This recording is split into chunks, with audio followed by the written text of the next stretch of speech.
आपको सुंदर सी कथा सुनाते हैं। जब बहुत व्याकुल हो गई ये सारी देवियां, एक साथ बहुत सी सास दिखाता हूं मैं आपको, एक साथ सारी सास बैठी हुई है बहुओं के सामने। एक बहू उसकी सास की सास की सास की सास की सास, एक सांस में इतनी सास। उत्तरा की सास, कल्पना करके दे, उत्तरा की सास, सुभद्रा आदि उनकी सास, अंबिका अंबालिका उनकी सास, सत्यवती आदि, इतनी सास बैठी एक साथ।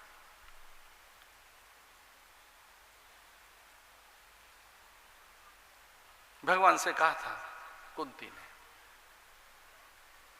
कि आपने हमारी रक्षा की है, लेकिन मुझे एक बार ऐसा लगता है कि जो हमारा बीज होगा पांडवों का, उसकी भी आप रक्षा करेंगे। और तब भगवान ने वचन दिया था कि हाँ मैं उसकी रक्षा करूंगा, पर शर्त यह है कि मुझे बुलाया जाए, बताया जाए, मुझे याद कराया जाए, तब करूंगा। तो अपनी सारी बहुओं को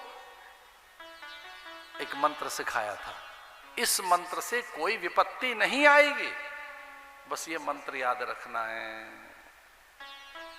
मिलकर बोलो, कृष्णाय वासुदेवाय, कृष्णाय वासुदेवाय, हरये परमात्मने, हरये परमात्मने, प्रणतक्लेशनाशाय, प्रणतक्लेशनाशाय, गोविंदाय नमो नमः। गोविंदाय नमो नमः। कृष्णाय वासुदेवाय हरये परमात्मने प्रणतक्लेशनाशाय गोविंदाय नमो नमः। ये मंत्र करती थी वो सारी देवियां, और फिर कोई कष्ट आया नहीं। कष्ट तो आए, लेकिन सम्मान, स्वाभिमान, पवित्रता, उनकी निजता, उनका गौरव, धर्म उनका बचा रहा। विपत्ति में जिसे संभाल कर रखा जाता है वो है धर्म, शील, संयम, सदाचार, नैतिकता, पवित्रता, यही तो बचा के रखी जाती है। संपत्ति जाए जाए। अश्वत्थामा ने जब शस्त्र फेंका, ब्रह्मास्त्र, तब ये जप रही थी उत्तरा, कृष्णाय वासुदेवाय हरये परमात्मने। तो अस्त्र आया और खंडित हो गया, परीक्षित के प्राण बच गए। भगवान ने वचन दिया था, परीक्षित का जन्म हो गया। महातपो तप्पे माना परिमिता राय कांतशीली जनांद भगीरा कृति। युधिष्ठिर में वैराग्य जग गया। युधिष्ठिर ने कहा अब ये परीक्षित ही रहेगा राजा और मैं चला हिमालय। कहा नहीं अपने भाइयों से आप चलोगे क्या साथ? भाई चल पड़े। या तो इतने बड़े बन जाओ कि दुनिया आपके पीछे चले, या फिर इतने श्रद्धावान बन जाओ कि बड़ों के पीछे पीछे चलो, पीछे पीछे चलो। या तो गुरु बन जाओ कि फिर दुनिया आपके साथ चले, पीछे चले। पर हमने तो गुरुओं को भी देखा है, वो भी अपने गुरुओं के पीछे चल रहे हैं, गुरुओं के पीछे चल रहे हैं। महाजनो ये न गत सपंथा। रास्ता कौन सा है? जिधर से महापुरुष गए उन्हीं का अनुसरण करो, उन्हीं का अनुगमन करो, उन्हीं का अनुशीलन करो, बस जस्ट उनको फॉलो कीजिए। और युधिष्ठिर को फॉलो करने लगे वो। युधिष्ठिर को, इधर परीक्षित का राज्य, युधिष्ठिर और उनके भाई सब गए स्वर्ग में, और इधर राज्य परीक्षित के पास।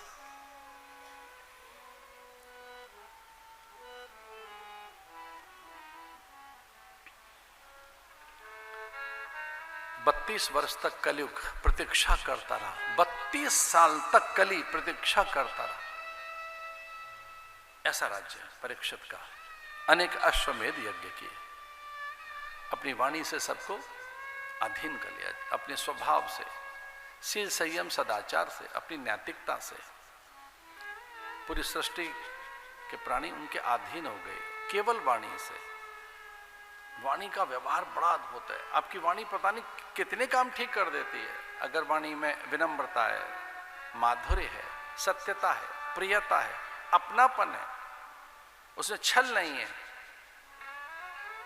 उसमें कपट नहीं है, हमारा तो कोई सीधा सीधा इतना क्या नाता है कोयल और कागा के बीच में, पर कोयल की बातें अच्छी लगती हैं और कागा का स्वर उतना कर्कश है ये जानकर उसे हम नकार देते हैं।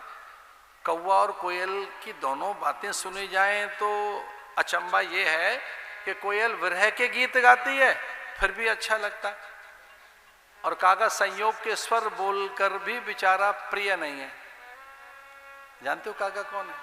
जो हमारे पितरों के मन को पढ़ लेता है। अतिथि के आगमन की आहट जिसे पहले सुनाई देती है वो कौवा ही तो है।